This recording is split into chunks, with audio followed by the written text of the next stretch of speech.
What's going on, folks? Welcome back to more of this creepy, ghoulish game of Devil May Cry. So, last time, if you're watching this from the playlist version of this, there was a botched gameplay session which showed me completing stage 1 and kind of more of a blind playthrough, but because the gameplay recording kind of got botched, it's just kind of like a scrapped episode. But I actually completed this time and you'll get the proper gameplay. So this is in spirit the true episode 2, but technically it's more like 2.5 just because I did complete this stage before. So yeah, the thing about Devil May Cry to know is the fact that you save after completing a stage, and that's kind of the concept. So it's not one of my favorite types of how saving in video games works, but I should be able to work and, finesse this sort of concept to see what happens with it. But this is an excellent game. I mean, I do find the gameplay addictive. This does have a lot of fun, kind of sound-like stuff to it, and Dante is a likable character, so that's kind of the concept there. Trying to think of what's been going on. Been listening to Ludacris lately, and I reviewed a Belay project like several days ago, kind of messing with some of those things, trying to dig more sorts into music and find more situations that are kind of good.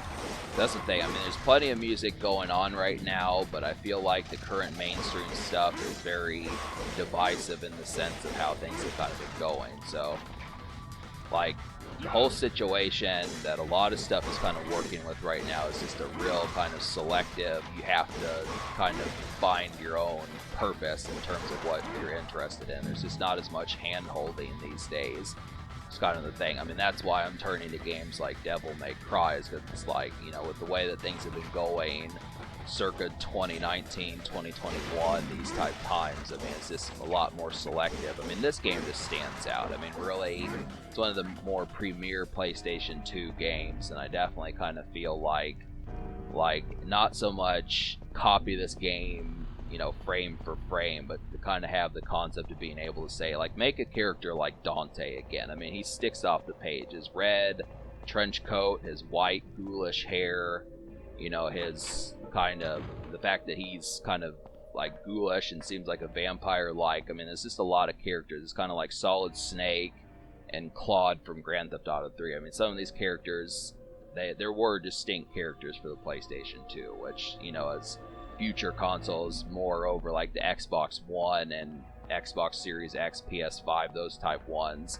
I mean, I feel like Dante eats video game heroes nowadays for breakfast. This is kind of the thing. That's just like the relative concept. So yeah, this game stands out, and plus it just has the overall it just feels like this is the perfect game to play in September, October, November. It just has that feel. It came out around that time of year. It's just an overall creepy game. I mean, it's June. It doesn't really feel like a summer game currently, but some people believe in Halloween year-round, and I like those people. I like folks that treat all year like Halloween. It's a good thing to do. But yep, so we're kind of getting introduced to the combat because this is stage 1, so that's kind of the concept here, is just being able to say, like, losing my train of thought. This is the basics. We're seeing enemies. That's kind of the concept. The part 1 just had a bunch of running around collecting the orbs, so yeah, we're gonna start engaging in combat and actually have characters that can kill Dante. It's kind of the concept. And I do like these texts. I mean, it kind of reminds me of like a Nintendo Zelda game or something like that. It's kind of the similar approach to this kind of, where Dante talks aloud and you kind of get the concept of what to do. I really do hope that there's more characters in this game, though. I would like for there to be like some sort of development which kind of has like cutscenes. I mean, I get the feeling that there are cutscenes, but I kind of wonder how they're going to go. It's kind of like God of War. I mean, the thing with God of War was it was just mainly about Kratos, and of course in like a role, or I want to say Greek mythology type game, this is kind of, there's not much development that can really go on. Making like a movie like Troy or something like that, but yeah, I do. This is too stylish a game to only have one character the whole way through. I mean, I think that there was like that chick at the beginning. I forgot her name, but yeah, it's just kind of Yeah, Dante needs people to speak with and showcase his personality.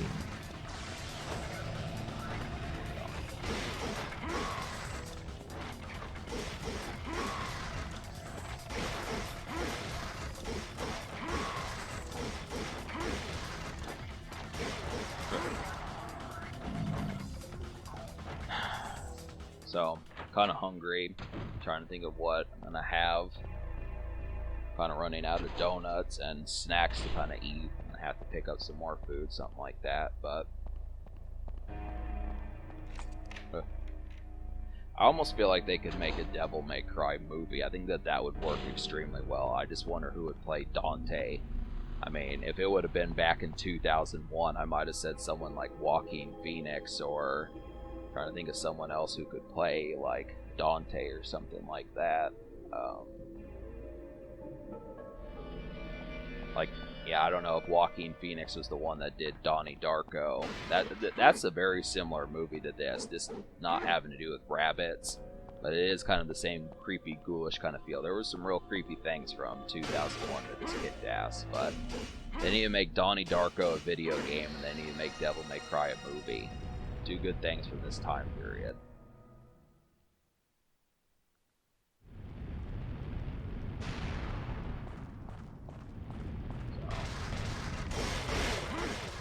Now, I would think if they can make Assassin's Creed a movie that they'd be able to do that, but, you know, once again, it's kind of, I mean, the situation about it is there would have to be characters created. I mean, I really don't know a terrible amount of much about this game. I know Dante has a brother named Virgil, and I want to say that I know he's at least in the third one. I don't know, he might be in this one, but I used to own Devil May Cry 3, but I never bought the second one. It was kind of said that, like, I remember the reception on these 3 Devil May Cry games. This was the favorite.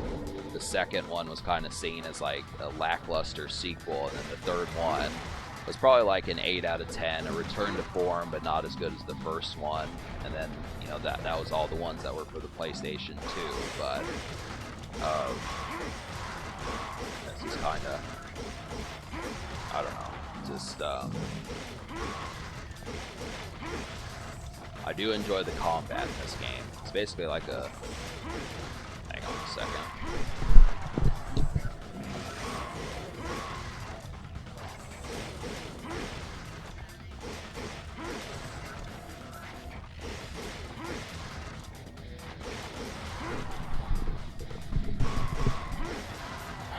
That was my alarm, so my meds. But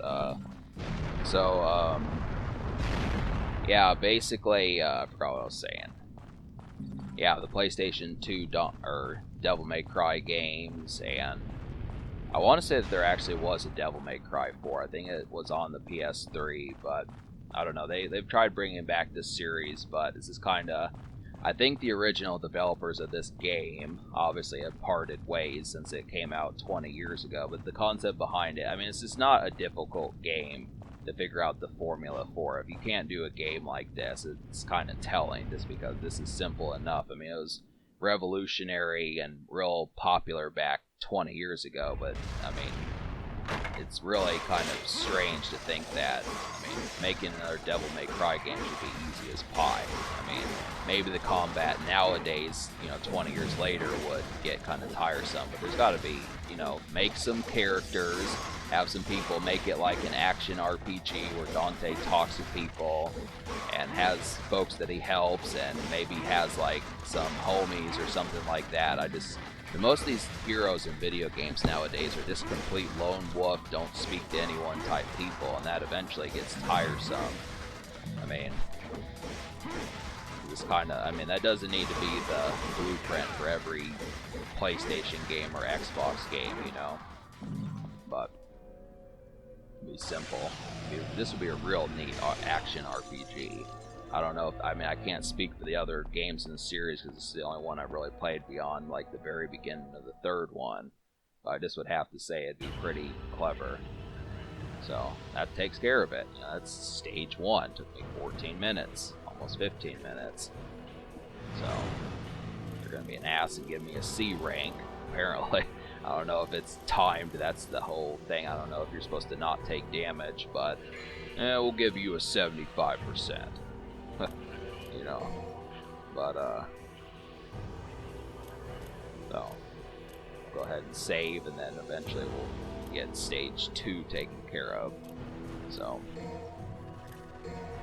this depends, the update frequency of this depends upon the difficulty of the game. It's more like the reception really determines like my affluence for wanting to do it, and that's kind of the concept about it. But alright, so stay tuned for part 3. This is Acid Roots Wired, and yeah.